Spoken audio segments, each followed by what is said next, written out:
Good morning friends. ఈరోజు morning మా ఇంట్లో టిఫిన్ ఏంటంటే నల్ల పెసలతో పెసరట్టు.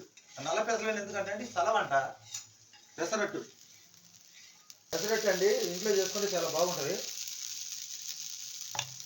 ఇప్పుడు ఈ హోటల్లో కూడా చాలా సార్లు పెసరట్టు వేయట్లేదు, ముందు వేసేవాళ్ళు. మా ఆవిడైతే 2 చట్నీలు చేసిందండి. పప్పుల చట్నీ, ఆ తర్వాత ఉల్లిపాయ చట్నీ, కారం చట్నీ. ఇది మా ఇంట్లో టిఫిన్ ఈరోజు. పెసరట్టు అయితే సూపర్గా ఉంది. చూడండి, చాలా ఇంట్రెస్టింగ్ వల్ల చూస్తుంటే నేను తినాలనిపిస్తుంది.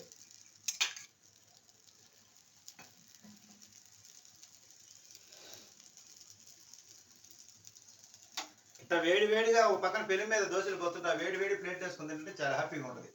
కానీ మేము ఇలా హ్యాపీగా ఉన్నామని మీరు అనుకుంటున్నారు. దేవుడు కొన్ని తీసేసిన వాళ్ళకి కొన్ని ఇస్తాడు. మా జీవితాల్లో కొన్ని వెళ్ళిపోయినాయి కానీ కొన్ని వచ్చింది. అది